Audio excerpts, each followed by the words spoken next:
There is a specific kind of night that some of us know too well.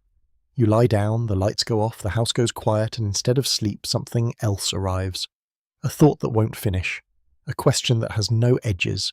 A feeling that there is no good reason for any of this. For the alarm clock waiting for you, for the job, for the relationships, for the slow walk toward an ending that nobody asked for. Most of us push that feeling away by morning. We make coffee, we go outside, the light does its quiet work, and the feeling fades enough to let us function. There was a man for whom that feeling never faded. His name was Emil Kieran, and today we are going to spend some time with him. Kieran was born in 1911 in a small town in Transylvania, in what is now Romania. As a young man, he suffered from a form of insomnia so severe that doctors of his time had no real answer for it. Night after night, his mind simply would not let go. And instead of treating this as an illness to be cured, Kieran began to treat it as a teacher. He started writing down what the sleepless mind sees when it is not given the mercy of rest. What he found, written down across one furious year before he turned 22, became a book called On the Heights of Despair. It was the first of many books, and it set the tone for everything that came after. If you have ever felt that thinking too much is itself a kind of disease, you're going to recognize something in Kieran immediately. He believed that consciousness, the simple fact of being aware, of being able to ask why, was not a gift. He believed it was the heaviest weight a living creature could carry. Animals, he said, do not suffer from existence. A bird does not lie awake wondering if its life has meaning. Only the human mind, with its terrible gift of self-reflection, has invented that particular kind of suffering. This is where Kieran's name gets attached to a word that scares a lot of people: nihilism. We hear that word and we picture someone who believes in nothing, who has given up, who sits in darkness with no hope of getting up. And there's a version of nihilism that does look like that. But today I want to walk you through what nihilism actually means as a philosophical idea, and then show you how Kieran took that idea somewhere that almost nobody else was willing to go, not to frighten you, not to leave you in the dark, but because there is something strange and almost freeing waiting on the other side of his darkest sentences, if you're willing to sit with them for a while. So let's start simply. What is nihilism really? At its root, nihilism is the belief that life has no inherent meaning, no built-in purpose, no cosmic instruction manual telling you what you're for. The universe doesn't owe you significance. It didn't write your name into any plan. This idea has a long history. You'll hear it connected most often to the German philosopher Friedrich Nietzsche, who announced that God is dead, not as a triumphant statement, but as a warning. Nietzsche meant that the old structures that used to give people meaning, religious certainty, fixed moral law, a sense that the universe was watching and cared, were collapsing in the modern world. And once they collapsed, people would be left standing in a kind of empty room, with no walls telling them which way to walk.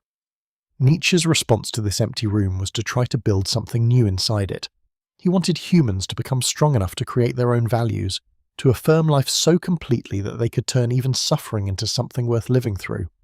He called this person who could do this the Übermensch, the one who goes beyond the old dead structures and writes their own meaning from scratch.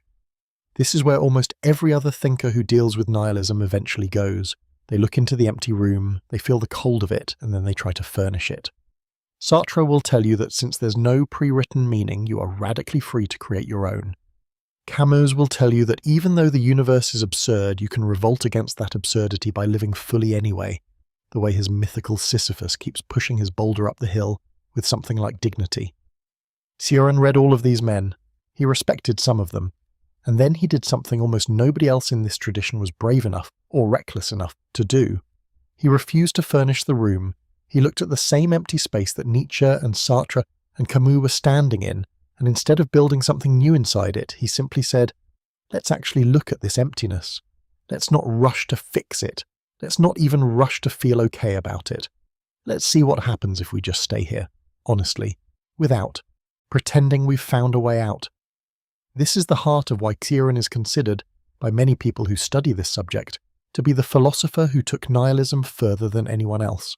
Not because he was more depressed than other thinkers, though he certainly suffered, but because he had the philosophical courage, or maybe the philosophical stubbornness, to refuse every exit that the other great minds of his century tried to build. He didn't want a new meaning to replace the old one.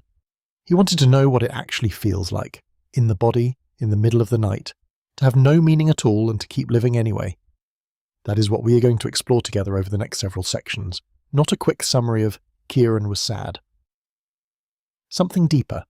We're going to walk through exactly how he thought, why he thought that way, what he found when he went further than anyone else dared to go, and this is the part I think you'll find most surprising, what kind of strange peace he discovered at the very bottom of all that darkness. Stay with me. This is going to be one of the most honest conversations about existence that you will ever have.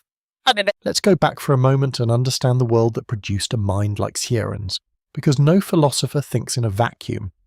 The ideas always come from somewhere. For most of human history, in most cultures, people had something underneath them, a flaw, whether it was religious belief or a fixed social order or a shared myth about why the world exists and what happens after death. There was almost always a structure holding daily life together, even when daily life was hard. You could suffer, you could lose people, you could face injustice, but underneath all of it, there was usually a story that explained why any of it mattered. God had a plan. The ancestors were watching. The wheel of fate would turn. Something larger than your own small life gave that life weight. By the time Kieran was a young man in the early 20th century, that flaw had started to crack in a way that was impossible to ignore. The First World War had just shown an entire generation that science and progress and modern civilization could produce slaughter on a scale nobody had previously imagined. Old empires collapsed.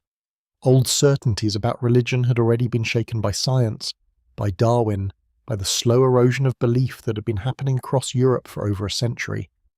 And the Second World War, which Kieran lived through as well, would soon show that humanity hadn't learned anything at all from the first one.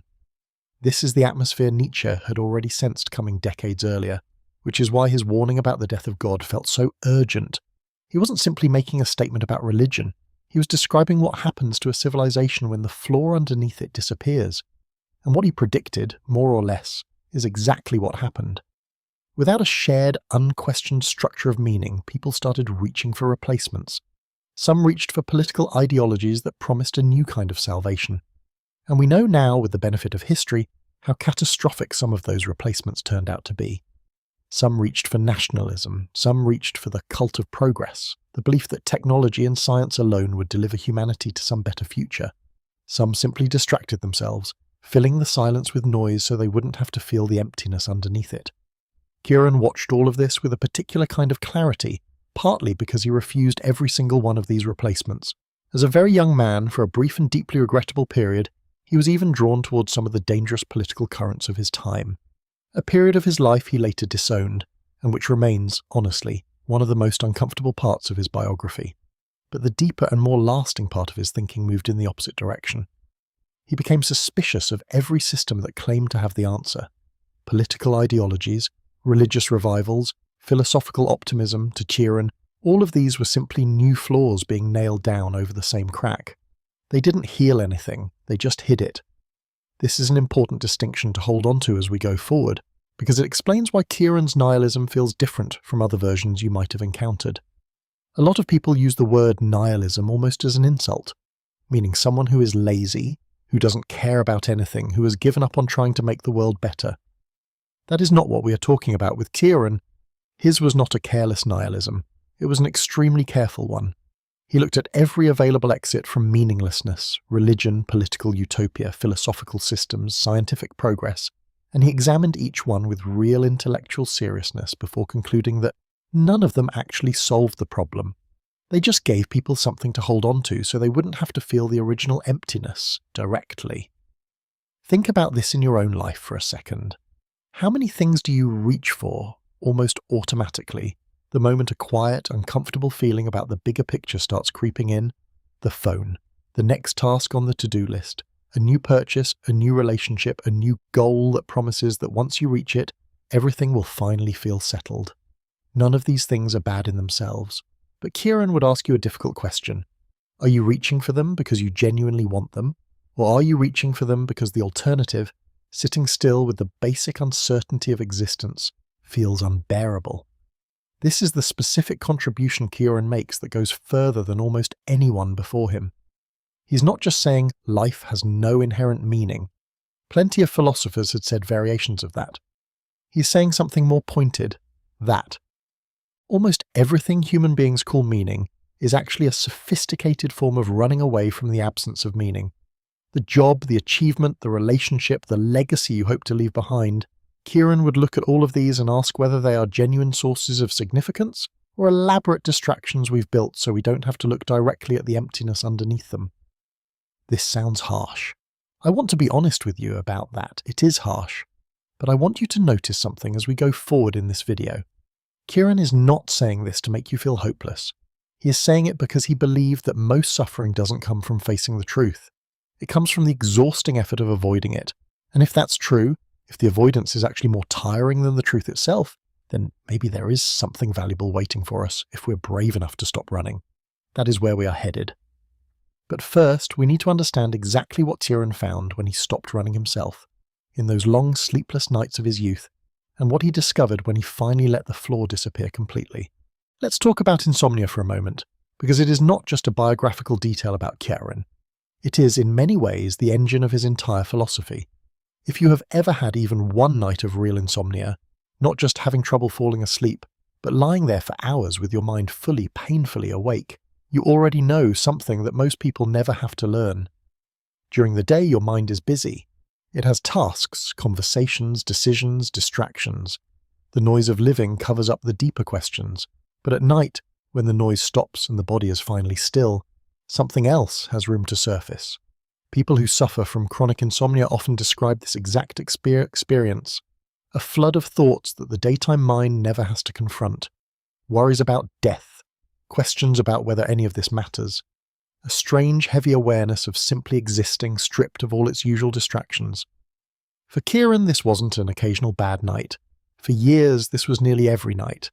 And instead of treating this as something purely negative to be cured, he came to believe that this sleepless state revealed something true that the well-rested, busy daytime mind conveniently hides from itself. Here is the idea, and I want you to really sit with it. Kieran believed that most of human life is lived inside what we might call a protective fog. We are kept comfortable by routine, by sleep, by distraction, by the simple forward momentum of getting things done. This fog is not a bad thing. It lets us function. It lets us laugh with friends. It lets us fall in love and build a life. But it also keeps us from looking directly at certain facts about our situation. The fact that we will die. The fact that nothing we do is guaranteed to matter in any cosmic sense. The fact that the universe does not know or care that we exist. Insomnia, for Kieran, stripped that fog away. In the middle of the night, with nothing left to distract him, he was forced to look at these facts directly, without the usual comfort of busyness. And what he discovered in that state was not despair exactly, although there was plenty of that too. What he discovered was a kind of brutal clarity. He felt very precisely the weight of simply being conscious. The exhausting fact that he could not stop thinking, could not stop asking why, could not simply exist the way an animal exists, without commentary, without the endless internal narrator asking what it all means. This is a crucial point for understanding Kieran, so let me put it plainly. He believed that consciousness itself, the very thing that makes us human, that lets us write poetry and build civilizations and fall in love, is also the source of our deepest suffering. An animal does not lie awake wondering about the meaning of its life. It simply lives it. A human being cannot do this. The moment we became self-aware, we also became aware of our own mortality, our own insignificance, the absence of any built-in reason for any of it. Kieran sometimes called this the curse of consciousness. We were given the ability to ask the biggest questions in the universe, and then placed inside a universe that refuses to answer any of them. Now, here's where I want you to notice something important, because this is where Kieran becomes genuinely useful rather than just bleak. He's not telling you that thinking is bad, or that you should try to become less aware, less conscious, less reflective. That would be impossible anyway, and it would also miss his point entirely. What he's doing is something much more honest. He is naming a real experience that almost everyone has in some form, but that almost nobody talks about directly. Have you ever had a moment, maybe lying in bed, maybe staring out a window during an ordinary afternoon, where suddenly the whole structure of your life felt strange? Like you were watching yourself from outside, wondering why you're doing any of the things you're doing, why any of it is supposed to matter. That flash of strangeness, that brief slip out of the comfortable fog, is exactly the territory Kieran lived in almost permanently.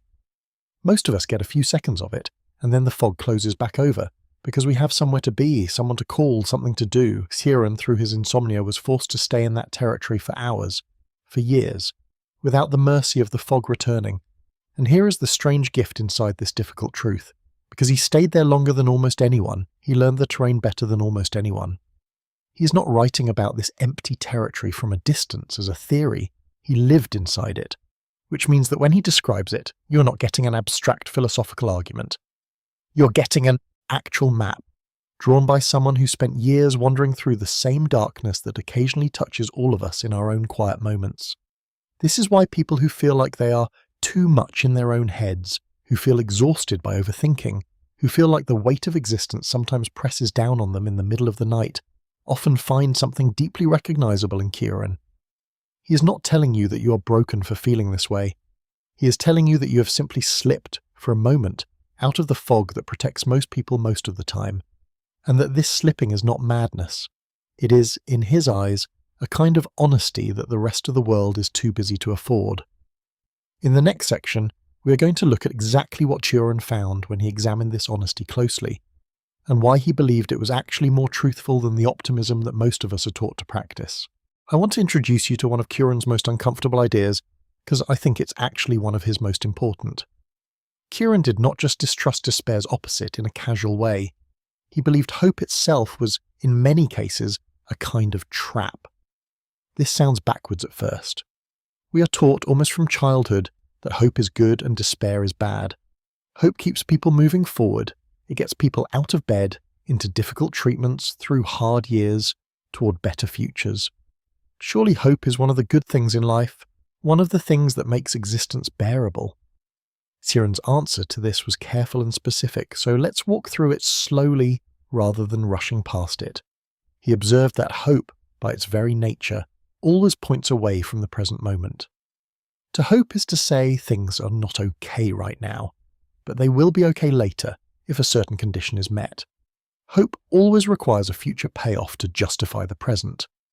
And Kieran's worry was this: if you spend your entire life living for a future payoff that may never arrive, you have essentially mortgaged the only thing you actually have, which is now, for a promise that the universe never actually signed. Think about how much of ordinary life is built this way. We tell ourselves, once I get this job, I'll be happy. Once I find this relationship, I'll feel complete. Once I achieve this goal, the anxiety will finally stop. Kieran would ask you to notice something simple but devastating about this pattern. The goalpost always moves. The job arrives, and a new uncertainty replaces the old one. The relationship arrives, and new fears about losing it replace the old loneliness. The achievement arrives, and within weeks, sometimes days, the mind is already restless again, already reaching for the next thing to hope for. Kieran's conclusion was not that we should simply give up on wanting things. It was more precise than that. He believed that hope, when it becomes the main engine of how you relate to your own life, actually prevents you from ever truly arriving anywhere. You're always living slightly ahead of yourself in an imagined future, rather than inside the only moment you actually have access to. This connects to something Kieran said that tends to stop people in their tracks the first time they hear it. He suggested that despair, strange as this sounds, can sometimes be more honest and even more peaceful than hope. Not despair in the sense of giving up entirely on living, but despair in the specific sense of finally putting down the exhausting work of waiting for a future rescue that may never come. Let me try to make this less abstract. Imagine someone who has spent years anxiously hoping for a particular outcome, maybe a relationship to finally work out, maybe a career goal to finally land, maybe an old wound to finally heal completely. The hoping itself becomes a kind of tension that never fully relaxes, because as long as you are hoping, you are also quietly afraid. Afraid the hope won't be fulfilled, afraid you're wasting time, afraid of being disappointed again. Now imagine that same person reaching a point, not of giving up on life, but of genuinely accepting that this particular outcome might never happen. Something strange often occurs in that moment. The constant background tension, the low hum of anxious waiting actually quiets down. There's a grief in that acceptance, certainly, but underneath the grief, there is also very often a kind of relief. The exhausting work of hoping has finally stopped. This is close to what Kieran meant when he suggested that despair, properly understood, can be a doorway rather than a dead end. He was not glamorizing suffering. He was pointing out something psychologically real, that the constant forward-leaning posture of hope has a cost, and that cost is rarely discussed honestly. We talk endlessly about the dangers of despair. We almost never talk about the quiet exhaustion of hope that never lets you rest. I want to be careful here, because it would be easy to misread this as Kieran telling people to stop trying, stop wanting things, stop working toward a better life. That is not quite what he is saying. He's making a more subtle point about your relationship to the present moment. He's asking, can you want things, can you work toward a better future, without making your entire sense of okayness today completely dependent on a future that hasn't happened yet and might never happen the way you imagine? This is actually closer to certain strands of Buddhist thought than people often realize, even though Kieran arrived at it from a completely different direction, through a Western, almost violently honest philosophical tradition, rather than a contemplative one. Both. Traditions, in their own way, are suspicious of a mind that is always reaching toward an imagined future instead of resting, even briefly, in what is actually here. So here is the question I want to leave you with before we move to the next section. Where in your own life is hope quietly functioning as an escape hatch? A way of avoiding the present moment by promising yourself that the real life, the good version of things, is still somewhere up ahead. Kieran would not tell you to abandon that hope completely, but he would ask you to at least notice it. Because noticing it, in his view, is the first step toward a much quieter, much more honest way of simply being where you actually are.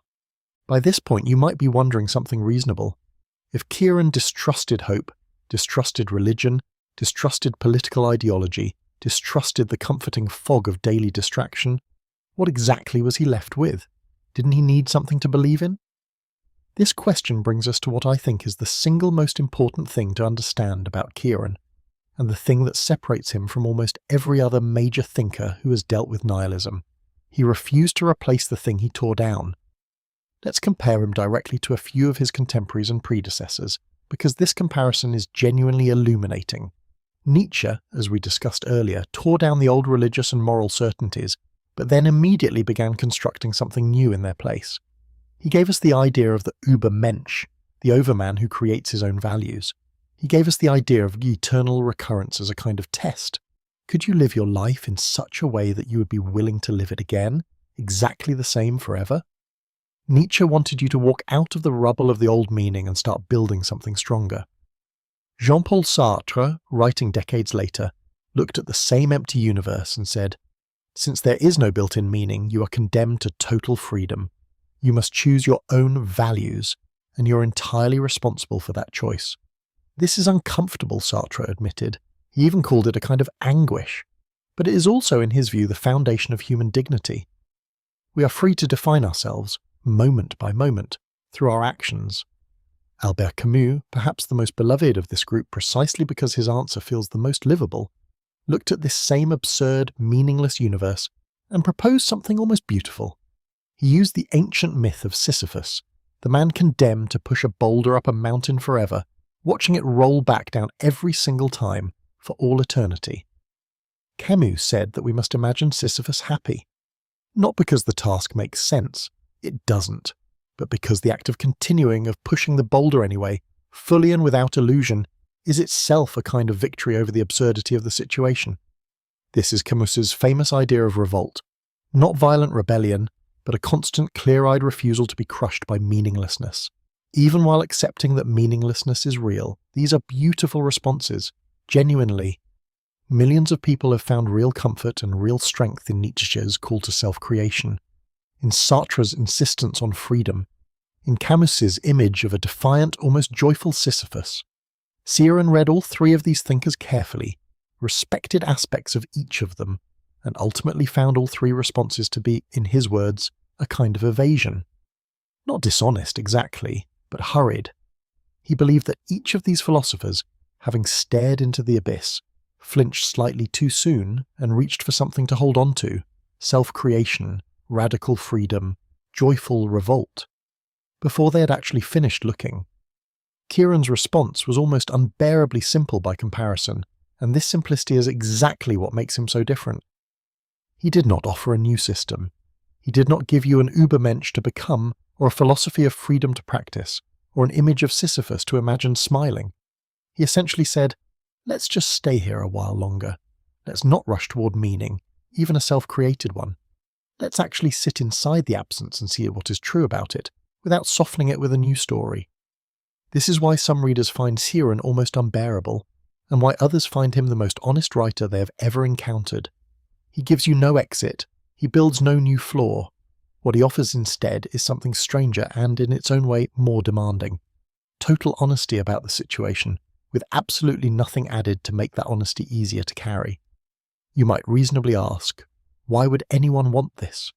Why read a philosopher who refuses to give you any comfort at all? Here is the answer that I think is genuinely valuable, even for people who are not naturally drawn to dark or difficult ideas. There is a particular kind of relief that comes from encountering someone who is not trying to sell you anything. Most of the voices around us, self-help books, motivational speakers, even well-meaning friends, are in one way or another trying to give us a solution. Kieran offers no solution. And paradoxically for some readers, this absence of a sales pitch is exactly what makes him trustworthy. He's not telling you that if you just adopt his way of thinking, your problems will disappear. He's simply telling you what he found when he looked directly at the hardest questions, without flinching and without packaging. In the next section, we're going to look at exactly what Kieran did find at the bottom of all this honesty, because it would be a mistake to think his work ends in nothing but bleakness. There is something else there, something quieter and stranger, and it's worth taking the time to see it clearly. Here is something that surprises a lot of people who come to Kieran expecting pure gloom. Underneath all the darkness, there is a recognizable kind of freedom in his writing. It does not look like the freedom we usually talk about. It is quieter, stranger, and harder to describe, but it is there, and I want to walk through it carefully because I think it is the most valuable thing his philosophy has to offer. Let's start with a simple observation about human behavior. So much of what makes us anxious, what keeps us up at night, what makes us compare ourselves endlessly to others, comes from caring enormously about outcomes. We want to succeed. We want to be remembered well. We want our lives to add up to something significant, something that mattered, something that will not simply vanish the moment we are gone. This wanting is completely natural. It is also, if you really look at it honestly, a heavy weight to carry every single day. Kieran's relentless insistence that nothing ultimately matters in any cosmic sense, that the universe will continue exactly as it always has, indifferent to whether you succeeded or failed, whether you were remembered or forgotten, sounds, on the surface, like the cruelest thing a person could say to you. But sit with it a little longer, and something else can emerge from it. If nothing ultimately matters in that grand cosmic sense, then a very specific kind of pressure quietly lifts. The pressure to be exceptional, the pressure to leave a permanent mark, the pressure to win some imaginary competition against everyone else trying to matter in the same limited window of time that you have. If the universe genuinely does not keep score in the way we fear it might, then you are released from playing a game whose rules you never actually agreed to and whose final outcome you are never going to be able to control anyway. This is what I mean by a strange kind of freedom. It is not the triumphant freedom of Nietzsche's self-created Superman, marching forward to write his own values onto the world. It is a quieter, almost exhausted freedom, the freedom of someone who has finally stopped straining for a kind of significance that was never actually available to begin with, and who discovers, somewhat to their own surprise, that putting the weight down feels like relief rather than loss. Kieran writes about this in a way that can feel almost playful, despite the heaviness of his subject matter. He often uses humour, a dry, ironic, very particular kind of humour, to describe the absurdity of human ambition. He is not laughing cruelly at human beings, he is laughing gently at the specific shape of our exhausting effort to matter in a universe that was never going to confirm whether we succeeded or not. I want you to consider something from your own life here, because this is where the idea becomes genuinely useful rather than just an interesting thing to think about. How much of your daily anxiety comes from worrying about how you are perceived, how your achievements compare to others, whether you are doing enough, being enough, becoming enough?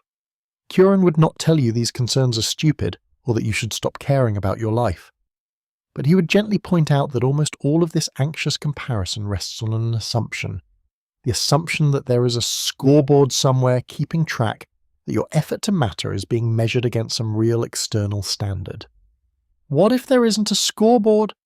What if the universe genuinely does not care whether you are the most successful person in your field, or the most remembered, or the most accomplished? This thought, delivered by someone trying to sell you motivation, would sound hollow. Delivered by someone who spent his entire intellectual life proving how seriously he took the question, it carries a different kind of weight. Kieran is not telling you this to discourage you from trying. He is telling you this so that whatever you do try, you might do it because you actually want to, rather than because some invisible cosmic judge is grading your performance. This is also where Kieran's relationship to suicide becomes important to address directly, because people often assume that a philosopher this preoccupied with despair must have been an advocate for ending one's life. The opposite is closer to the truth. Kieran wrote extensively about the idea of suicide, almost obsessively, across many of his books, but he often pointed out something curious: the very fact that we can imagine ending our lives, that the option always quietly exists, somehow makes it easier to continue living. He suggested that simply knowing the exit is there, that you are not actually trapped, removes some of the suffocating quality from difficult days. He even said, in his own characteristically blunt way, that thinking about this topic regularly may have been one of the main things that helped him continue living. The thought itself became a kind of release valve, a reminder that he was choosing to continue rather than being forced to. I share this not to make light of a serious subject, but because it reveals something important about how Kieran's mind worked. He did not look away from the darkest possible thoughts. He looked directly at them, turned them over, examined them from every angle, and in doing so drained some of their power to frighten him. This, more than any specific argument or any specific quote, may be the deepest lesson buried inside his philosophy. The things we refuse to look at keep their power over us. The things we are willing to look at directly, however dark they seem at first, often turn out to be smaller and stranger and more survivable than we expected. A note here: if anything in this section feels personally heavy rather than simply philosophically interesting, please know that support exists, and reaching out to it is a sign of strength, not failure. We will come back to this idea more gently later in the video. Let's slow down here and gather together everything we've walked through so far, because I want this idea to land clearly before we move forward into the rest of Kieran's thinking. We started by meeting a young man who could not sleep, and who used those long sleepless nights to look directly at questions most of us only glimpse for a few uncomfortable seconds before turning away. We talked about how the modern world, in Kieran's time, had lost the old structures that used to give life automatic meaning, and how thinkers like Nietzsche, Sartre, and Camus each tried, in their own brilliant ways, to build something new inside that empty space. And we saw how Kieran refused to build anything at all, choosing instead to simply remain in the emptiness and describe it as honestly as he possibly could. Now I want to bring this back to something practical, something you can actually carry with you after this video ends. Because there is a real risk, when discussing a thinker this intense, of leaving you with nothing but a feeling of heaviness. That is not the goal here. The goal is to show you what is actually useful inside this difficult philosophy. Here is the core practical idea I want you to take from everything Kieran wrote. Most of our daily suffering does not come from facing hard truths. It comes from the exhausting effort of running away from them. Think about the specific forms this running takes in ordinary life. The constant reaching for the phone the moment a quiet, uncomfortable feeling arises. The relentless busyness that some people maintain almost as a defense because stillness feels dangerous. The endless chasing of the next achievement, the next relationship, the next purchase, each one promising that this time finally, the underlying unease will be resolved. None of these things are wrong in themselves, but Kieran would ask you to notice the difference between doing something because you genuinely want to and doing something because you're terrified of what might surface if you stopped moving for even a moment. There is a particular kind of tiredness that comes specifically from this running. It is different from ordinary physical tiredness. It is the tiredness of a mind that never gets to rest because it is always, in some quiet corner, managing an unease it has never actually faced directly. Kieran's entire philosophical project, in a strange way, can be understood as an invitation to stop running just long enough to see what you are actually running from. And here is the part that I think is genuinely hopeful, even though it comes wrapped in such dark language. People who have actually done this, who have sat with the uncomfortable questions about meaning, mortality and significance instead of immediately reaching for a distraction, very often report something unexpected. Not joy necessarily, but a kind of settling, a reduction in the background noise of anxiety.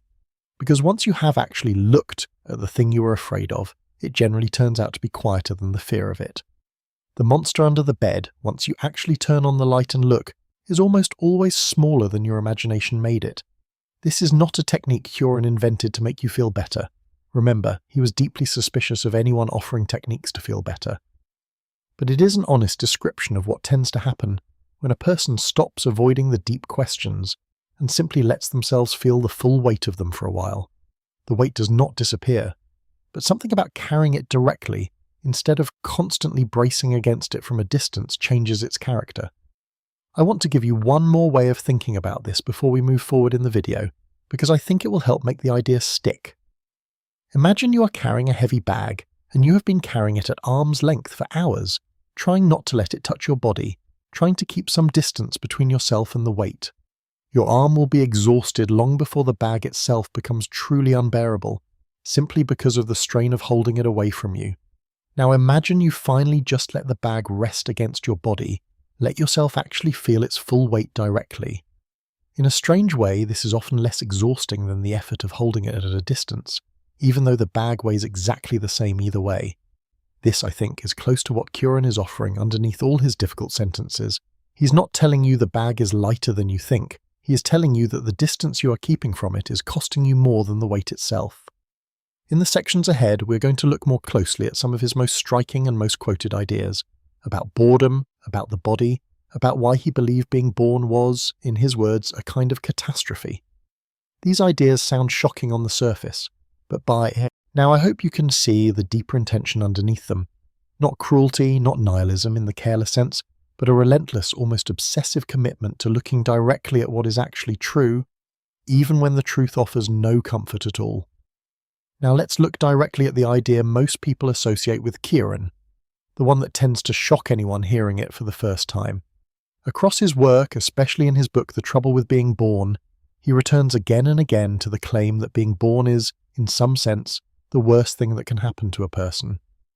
I understand why this idea stops people in their tracks. It sounds, at first hearing, like the most extreme possible statement of despair. So let's slow down and actually understand what Kieran meant, because the shock value of the claim often prevents people from hearing the actual argument underneath it. Kieran's point was not primarily about wanting to die, or believing that life contains nothing but suffering. His point was more specific and, in its own strange way, more logical. He observed that birth is the one event in your entire existence that you never consented to. Every other major decision in a life, who to marry, what work to pursue, where to live, what to believe, at least carries the appearance of choice. But the most fundamental fact of your existence, the fact that you exist at all, was decided entirely without you. You were brought into a world full of suffering, mortality, uncertainty, and confusion without ever being asked whether you wanted to participate. Kieran found something genuinely strange in the fact that we treat birth as an automatic good, almost a gift, when it is the only event in existence performed entirely without the consent of the person it happens to. He wasn't necessarily arguing that people should regret having been born, in the sense of wishing they would die. He was pointing at something more like a philosophical irritation, a refusal to simply accept without questioning the idea that existence is automatically a blessing, just because that is the story we are told from childhood. This connects to a branch of philosophical thought sometimes called anti-natalism, which a small number of thinkers have explored. The idea that bringing new people into existence, given how much suffering existence inevitably contains, deserves much more careful ethical consideration than we usually give it. Kieran was not the founder of this idea, but his writing is some of the most vivid and most quoted expression of it. Here is where I want to slow down and make sure this lands the right way, because it would be easy to walk away from this section thinking Kieran was simply advocating despair for its own sake. What he was actually doing, I believe, was something closer to a kind of radical honesty about how much of our relationship to life is built on unexamined assumptions. We are told, almost from the moment we can understand language, that life is precious, that existence is a gift, that we should be grateful simply to be here. Kieran is one of the very few thinkers willing to ask, says who, based on what evidence, and what happens to a person's relationship with their own suffering if they stop assuming the answer is automatically yes. There is something almost liberating hidden inside this uncomfortable question if you're willing to look for it. If existence is not automatically a gift that you owe gratitude for, then you are also not failing at anything by finding parts of it difficult, painful, or confusing. So much unnecessary guilt gets added onto ordinary human suffering by the belief that we are supposed to feel grateful no matter what, that struggling itself becomes a kind of failure on top of whatever we are already struggling with. Kieran's blunt refusal to accept the automatic goodness of existence actually removes this extra layer of guilt. You are allowed to find life difficult. You are not failing some hidden test by finding it so. I think this is the most useful way to receive this particular idea of his, rather than treating it as a literal instruction to despair over having been born. Use it instead as permission. Permission to stop forcing gratitude you don't actually feel in a given moment. Permission to acknowledge, honestly, that some days existence really does feel like a heavy and confusing thing to carry, without immediately layering guilt on top of that honest acknowledgement. Kieran himself, despite writing ideas like this across decades of his life, lived into his 80s. He continued writing, continued thinking, continued engaging with friends and ideas right up until the final years when illness slowly took his memory and then his life. This detail matters. A man who spent his entire intellectual career insisting that existence is a catastrophe nonetheless chose day after day, decade after decade, to keep existing within that catastrophe. There is something worth sitting with in that contradiction. Perhaps it tells us that even the most thoroughgoing philosophical pessimism does not automatically extinguish the simple, stubborn fact of being alive and continuing anyway. There is something important about Kieran's writing that gets lost if we only talk about his ideas in the abstract. His philosophy was never purely intellectual. It lived in his body, and he insisted, again and again throughout his work, that this is true for everyone, not just for him. This might sound like a strange claim for a philosopher to make. We often think of philosophy as something that happens in the mind, abstract arguments, careful logic, the weighing of ideas against each other. But Kieran believed something different. He believed that the body knows things before the mind has any language for them. That despair is not primarily a thought you think, it is a weight you feel, often in your chest, in your stomach, in the specific heaviness of your limbs on a difficult morning, long before you have found any words to explain why you feel that way. This is worth pausing on, because I think it explains why Kieran's writing affects people so differently from most philosophy. Most philosophical writing works through argument. You follow a chain of reasoning, you evaluate the premises, you arrive, hopefully, at a conclusion you find convincing. Kieran's writing works differently. It is closer to poetry in this specific sense. It is trying to produce a feeling in you, not just an argument you might agree or disagree with. When you read his sentences about insomnia, about the weight of consciousness, about the strange catastrophe of having been born, you are not meant to simply evaluate whether his logic holds up. You are meant to feel, in your body, something he's pointing at, something you may already know from your own experience, even if you have never had language for it before. This is why I think Kieran resonates so strongly with people who feel like they think too much, who feel like their minds are loud and their nights are long, who have had that strange experience of lying awake and suddenly feeling the whole structure of their life become unfamiliar and strange. These people are not encountering a new idea when they read Kieran. They are encountering language, finally, for a feeling they already carry in their bodies, often without anyone in their life ever speaking to it directly. Think about your own experience of difficult emotions for a moment. When something painful happens, a loss, a disappointment, a deep uncertainty about the future, where do you feel it first? Most people, if they pay close attention, will tell you it is not in their thoughts first. It is in their chest, their stomach, a specific tightness in their shoulders or throat. The thoughts come afterward, trying to explain and organize what the body already registered as true. Kieran understood this relationship deeply, and it shapes the entire texture of his writing. He is not trying to convince your mind of an argument. He is trying to meet you in the place where you already physically know something is heavy about being alive, and to tell you that you are not alone in feeling it, and that you are not broken for feeling it. This matters enormously for how we should receive his ideas. If you read Kieran purely as a set of intellectual propositions to be agreed or disagreed with, you will likely walk away either rejecting him as needlessly bleak, or accepting him in a way that becomes its own kind of performance, adopting his darkness as an identity, rather than actually learning anything from it.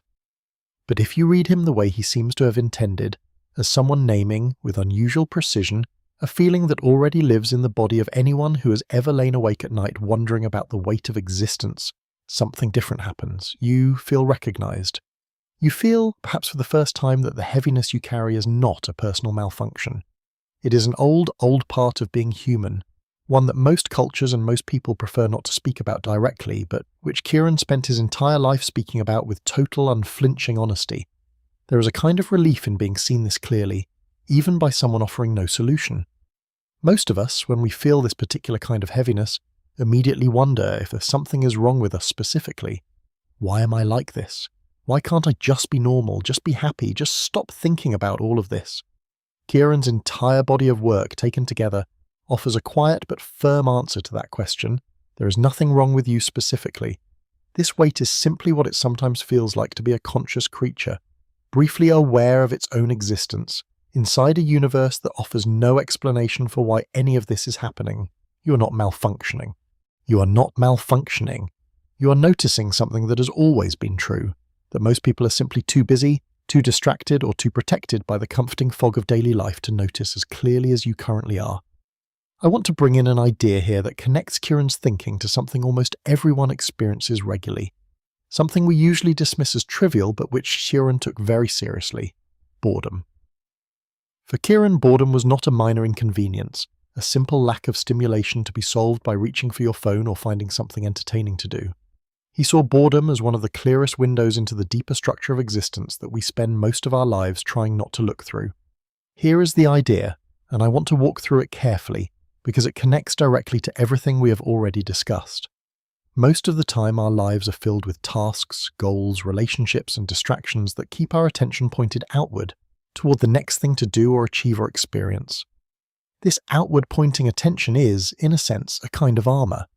It protects us from having to sit with the raw fact of existence itself, without any task to organize it, without any goal to give it direction.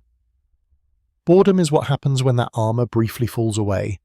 There is nothing demanding your attention, nothing pulling you forward toward a future goal, nothing distracting you from simply being where you are. And for many people, this experience feels almost unbearable.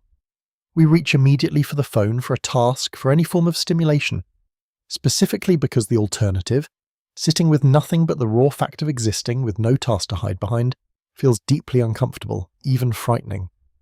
Kieran believed that this discomfort tells us something important. If boredom were truly nothing, if it was simply a neutral absence of activity, it would not produce such a strong urge to escape it. The intensity of our need to avoid boredom suggests that something real is being avoided. And what is being avoided, in Kieran's view, is the direct confrontation with existence itself, stripped of all its usual distractions and justifications. In boredom, you are simply here, without a reason being actively supplied to you in that moment.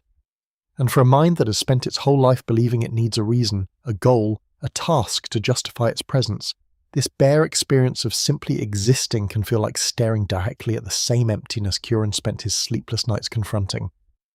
This gives boredom a much larger significance than we usually grant it. It is not simply a lack of entertainment.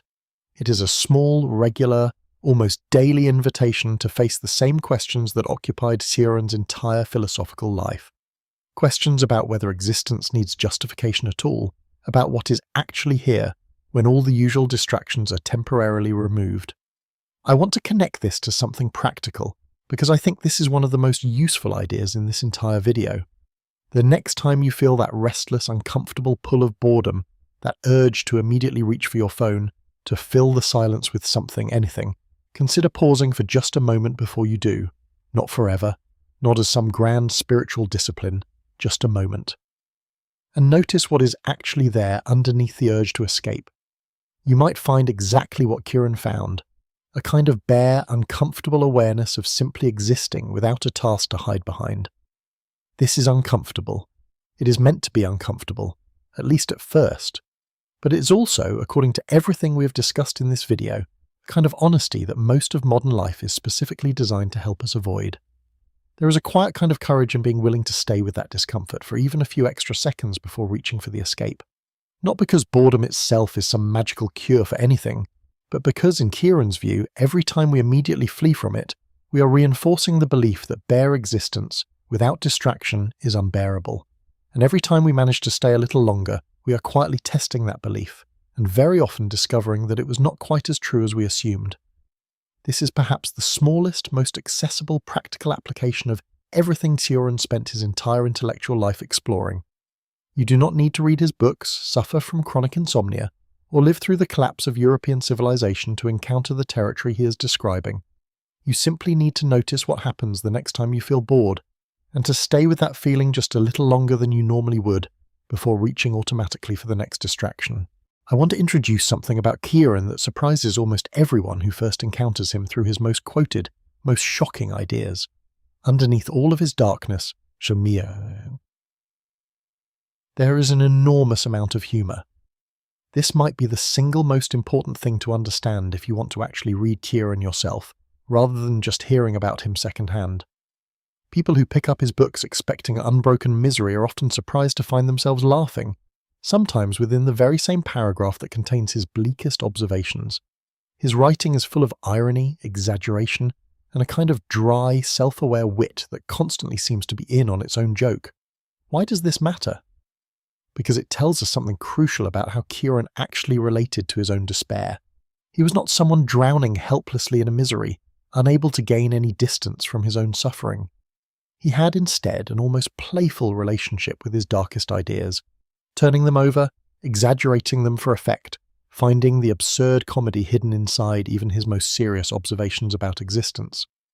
Consider how he often wrote about human ambition, about the desperate human need to achieve, to be remembered, to matter. He could describe this need with genuine seriousness, acknowledging how powerfully it drives almost everyone. But he also wrote about it with a kind of amused detachment, as though watching from slightly outside the situation, marvelling at the strange comedy of creatures who know they will die, who know the universe will continue without the slightest concern for their accomplishments, and who nonetheless spend enormous energy trying to become significant within that same indifferent universe. There is real tragedy in this picture, but there is also undeniably something funny about it, in the way that the most painfully true observations about human nature often are. This matters for how we should hold everything we have discussed in this video. If you take Kieran with total humorless seriousness, his ideas can feel crushing. But Kieran himself did not seem to live this way. He found a way to hold the darkest possible observations about existence with a kind of lightness, a willingness to laugh even while never pretending the darkness wasn't real. I think this offers an important lesson about how to actually live with difficult truths, rather than simply being flattened by them. You can know that existence offers no guaranteed meaning. You can know that the universe is indifferent to your achievements and your suffering alike. You can know all of this, hold it honestly without flinching away from it, and still find room somehow for laughter. Not laughter that denies the darkness, but laughter that has made peace with it enough to see its absurd, almost comic edges. This is a difficult balance to strike, and Kieran himself did not always strike it perfectly. There were certainly periods in his life of genuine, heavy difficulty, periods where the humour seems to disappear entirely from his writing. But the fact that the humour returns, again and again, across his whole body of work, tells us something important. It tells us that facing the hardest truths about existence does not require permanent grimness. In fact, the people who manage to face those truths most honestly, most completely, are often the ones who eventually find their way to a strange kind of laughter on the other side. Not because the truths became less true, but because something in them, faced directly and completely, eventually starts to look almost funny. I want you to consider this the next time you find yourself caught in a spiral of heavy, serious thoughts about meaning, mortality, or your own significance. See if there is room, even a small amount, for something like amusement at the sheer scale of the situation. Not denial, not forced positivity, just a small quiet recognition of the strange comedy in being a tiny, temporary thinking creature, fully aware of its own insignificance, still getting up every morning to make coffee and go about its day anyway. Kieran found that comedy. It did not erase his difficulties, but it gave him, again and again, a way to carry those difficulties without being completely consumed by them. Let's return to the comparison that gives this video its title, because I want to be precise about exactly where Kieran goes further than the other major thinkers we have discussed and why that distinction actually matters. Nietzsche is often considered the great philosopher of nihilism, and there's good reason for this. He diagnosed the collapse of traditional meaning with extraordinary clarity, decades before most of Europe was willing to admit what was happening. But here is the crucial difference, and I want you to really hear this clearly. Nietzsche's nihilism was always a passing stage, a difficult but necessary phase to move through on the way towards something else.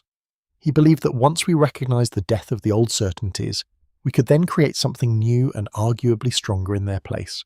His philosophy has a destination. It moves from collapse toward creation. Kieran refused this movement. He looked at the same collapse Nietzsche identified and declined to treat it as a stage on the way to anywhere. For Kieran, the emptiness was not a problem to be solved through self-overcoming or the creation of new values.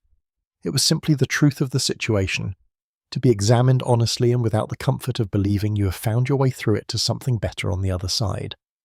This is precisely what people mean when they say Kieran took nihilism further than Nietzsche, or further than almost anyone else in this entire philosophical tradition. He did not use the emptiness as raw material for building something new. He simply stayed in it for an entire lifetime of writing, longer and more completely than almost any other major thinker was willing to do. I think it's worth being honest about the cost of this choice, because I don't want to present Kieran's path as simply superior to the others without acknowledging what it requires. Nietzsche's path offers something Kieran's does not: a sense of forward motion, a project, something to actively build. Many people need exactly this kind of structure to get through difficult periods of their lives. Camus' path offers something else valuable: a model of dignified, even joyful continuation in the face of absurdity, an image of Sisyphus smiling as he pushes his boulder. This too is genuinely useful to many people. Kieran's path offers neither of these comforts. What it offers instead is something rarer and, for the right person, at the right moment, possibly more valuable: total honesty, with absolutely nothing softening it. For some people in some seasons of life, this radical honesty is exactly what is needed.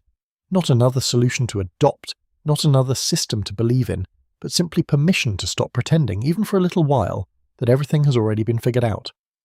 I think the most useful way to hold all three of these thinkers together, Nietzsche, Camus, and Kieran, is not to decide which one is correct and reject the others. It is to recognize that each of them is offering something different, suited to different moments in a person's life. There may be seasons where you need Nietzsche's call to create something new from the rubble of old certainties. There may be seasons where you need Camus' image of dignified continuation, pushing the boulder with something like grace, even though it will always roll back down. And there may be seasons, particularly the hardest, most honest seasons, where what you actually need is Kieran's refusal to pretend any of this makes neat sense. His willingness to simply sit with you in the difficulty, without rushing you toward a solution you're not ready for. This, I think, is the real reason Kieran has lasted as a thinker, despite the relentless darkness of his subject matter. He's not for every moment of every life, but for certain moments. The difficult late-night moments, the moments when every offered solution feels hollow, the moments when you simply need someone to say, yes, this is actually as strange and as heavy as it feels, and you're not wrong for noticing. There may be no philosopher more honest or more strangely comforting than Émile Kieran. I want to spend this section talking directly about how a person might actually carry Kieran's ideas forward into ordinary daily life, because I think this is the part most discussions of difficult philosophy skip entirely. It's one thing to understand an idea intellectually, it's another thing to know what to do with it on a Tuesday afternoon when you are tired and the bills are due, and none of these grand questions feel like they have any practical use at all. Here is what I believe is the most honest and most useful way to carry Kieran with you, based on everything we have walked through so far. First, give yourself permission to leave certain questions unanswered. This sounds simple, but it goes against almost everything modern life trains us to do. We are taught constantly that every problem has a solution, that every uncertainty should be resolved as quickly as possible, that doubt is a temporary state to be eliminated through the right book, the right therapy, the right realization. Kieran spent his entire intellectual life inside unresolved questions, and he found, somewhat to his own surprise, that he could continue to live, to write, to maintain friendships, to enjoy small pleasures, all while the biggest questions about existence remained completely, permanently open. This is worth taking seriously as a practical model. You do not need to resolve the question of whether life has ultimate meaning before you are allowed to enjoy your coffee this morning, or call a friend you have been missing, or finish a piece of work you care about. The big questions can remain open while ordinary life continues underneath them. Second, notice when you are running and consider just occasionally not running quite so fast. We talked earlier about how much of daily life is structured around avoiding the deeper discomforts of existence. the constant reaching for distraction, the relentless chasing of the next achievement that promises to finally make everything feel settled. I am not suggesting you abandon your goals, your work, your ambitions. Kieran himself continued writing and thinking productively for decades. What I am suggesting is a kind of periodic honesty with yourself about why you are doing what you are doing. Are you pursuing this because you genuinely want it, or because stopping even briefly would force you to feel something uncomfortable that you have been successfully avoiding? You do not need a definitive answer to this question every single day, but asking it occasionally honestly can change your relationship to your own life in a way that is hard to describe until you have actually tried it. Third, let go of the requirement that you must always feel grateful, always feel positive, always perform a kind of forced gratitude for simply being alive. Kieran's relentless questioning of whether existence is automatically a gift offers something genuinely useful here, even if you do not share his most extreme conclusions. You are allowed to find life difficult on a given day without that difficulty being evidence of some personal failure or ingratitude. Removing this extra layer of guilt, the guilt of not feeling grateful enough, not feeling positive enough, can lighten an already heavy load considerably. Fourth, and this is perhaps the most important, find room for the comedy hidden inside the difficulty. We discussed this in an earlier section, but it bears repeating here as a practical tool rather than just an observation about Kieran's writing style. The next time the bigger questions about meaning and mortality and significance start to feel overwhelming, see if you can find even a small amount of amusement in the sheer strangeness of being a temporary thinking creature, worrying about its own insignificance in a universe that has absolutely no intention of explaining itself. This is not denial. It is closer to what Kieran himself seemed to practice, a way of holding the heaviest truths without being permanently crushed beneath them. Finally, remember that staying with discomfort, even briefly, even imperfectly, tends to be less exhausting than running from it forever. This is perhaps the single most practically useful idea in everything we have discussed. The fear of facing these questions directly is almost always worse than the actual experience of facing them. This does not mean the questions become easy or pleasant. It means the specific exhaustion of constantly avoiding them, the arm-tired feeling of holding the heavy bag at a distance for years on end, tends to be heavier than the questions themselves once you finally let yourself feel their actual weight directly. None of this is a formula for happiness in the conventional sense, and Kieran would have been deeply suspicious of anyone claiming to offer one. But it is, I believe, a genuine path towards something quieter and perhaps more durable than ordinary happiness. A kind of honest peace that does not depend on having all the answers, because it has stopped insisting that all the answers are necessary before life can be lived.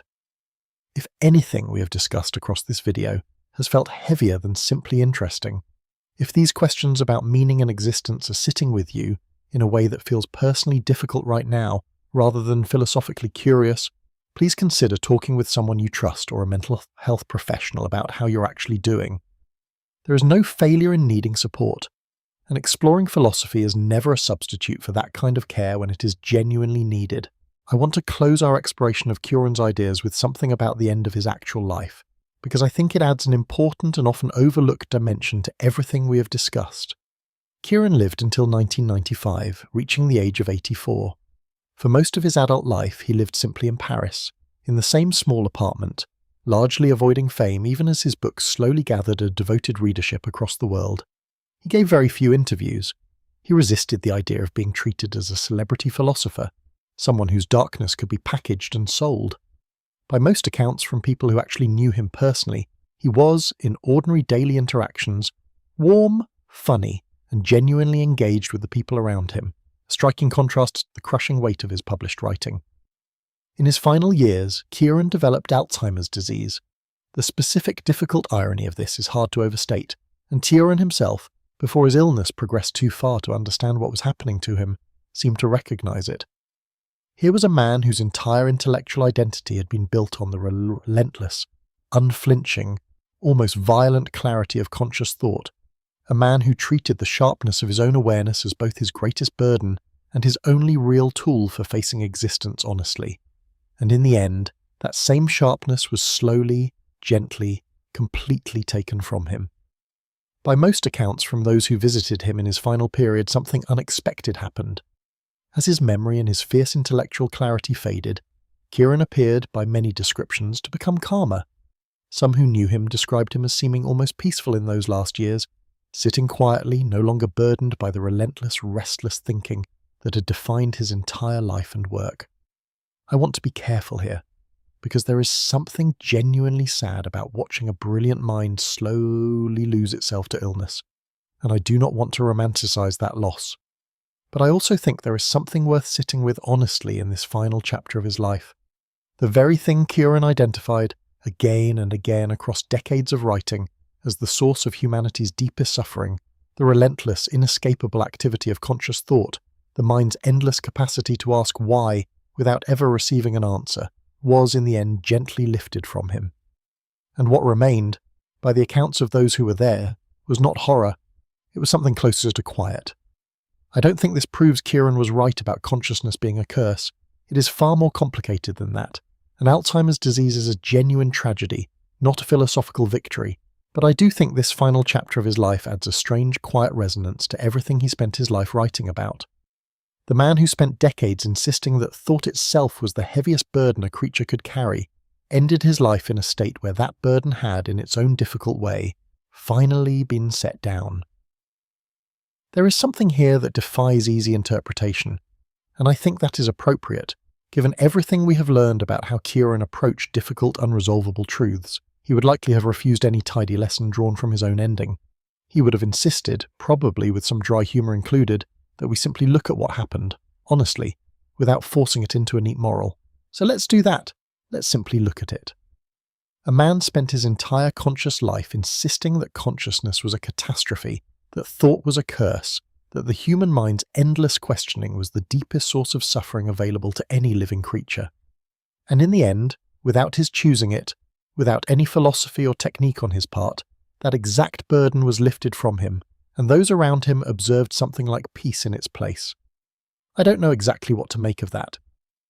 And I suspect Kieran himself, true to everything he believed, would not have wanted a clean answer offered. He would have wanted us to simply sit with the strangeness of it, the way he sat with every difficult truth across his entire life. So that is what I am offering you here, near the end of this exploration, not a conclusion, just an honest, unresolved observation, in the spirit of the man we have spent this time with. We have spent a long time together in difficult territory, so before we close I want to gather everything into something you can actually carry with you, something useful for your own ordinary life going forward. We met Emil Kieran as a young man whose severe insomnia forced him to confront questions that most of us only glimpse for a few uncomfortable seconds before the comforting fog of daily life closes back over them. We saw how the modern world, having lost its older structures of guaranteed meaning, produced a whole generation of brilliant thinkers trying to build something new inside that empty space. Nietzsche with his call to self-creation, Sartre with his insistence on radical freedom, Camus with his image of a dignified, even joyful Sisyphus pushing his boulder forever. And we saw how Kieran refused to join them in building anything at all. He stayed in the emptiness longer and more completely than almost anyone else in this tradition, examining it from every possible angle across an entire lifetime of writing. We looked at his distrust of hope, not because hope is worthless, but because it can quietly become a way of always living slightly ahead of yourself, mortgaging the present moment for a future that may never arrive. We looked at his striking claim that being born is, in his words, a catastrophe, and found underneath the surface a more careful point about consent, about the unexamined assumption that existence is automatically a gift we owe gratitude for. We looked at how his philosophy lived as much in the body as in the mind, how his writing aims to meet you in the place where you already, physically, know something about the weight of existence, long before you had words for it. We looked at boredom as a small, regular doorway into the same territory Kieran explored so thoroughly, and at the surprising amount of humour folded into even his darkest ideas. We compared him directly to Nietzsche and Camus, not to declare a winner, but to understand that each of these thinkers offers something different, suited to different seasons of a difficult life. And we ended by sitting honestly and without forcing a conclusion, with the strange resonance of his final years, when the very burden of consciousness he spent his life writing about was gently lifted from him. So what do you actually do with all of this, starting today? I think the most honest answer is also the simplest one, and it is the answer Kieran himself, in his own difficult way, seemed to live out across his entire life. You do not need to solve the biggest questions about existence in order to keep living a full, engaged, even joyful life in the meantime. You're allowed to let those questions remain open, unresolved, sitting quietly in the background, while you still go to work, still call the people you love, still notice the specific quality of afternoon light through a window, still laugh at something genuinely funny. The big questions do not need to be answered before ordinary life is permitted to continue. Kieran himself proved this, almost despite his own philosophy, by living for 84 years, writing prolifically, maintaining friendships, finding humour in the darkest material, all while insisting that none of the deepest questions about existence had been resolved. Perhaps that contradiction is the final, most honest lesson this difficult, brilliant, uncompromising thinker has to offer us. You do not need certainty to continue. You do not need meaning fully secured before you are allowed to keep going. You simply need, it seems, the willingness to look directly at the hardest questions without flinching, to stop running quite so hard from the discomfort underneath them, and then, having looked honestly, to keep making your coffee, keep calling your friends, keep noticing the light anyway. That, more than any single idea or any single argument, may be the deepest thing Emil Kieran ever taught anyone willing to spend real time with his work. Not an answer, not a solution, just permission to stop running even briefly, and to discover that you are still here, still breathing, still capable of finding something worth your attention, even at the very bottom of the emptiness he spent his entire life so honestly describing.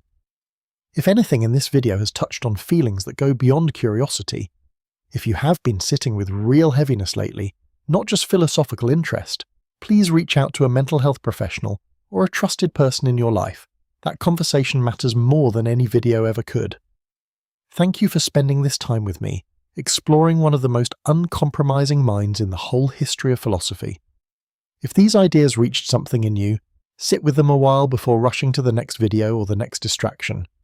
Let the question stay open for a little longer than usual. That, I think, is exactly what Kieran would have wanted.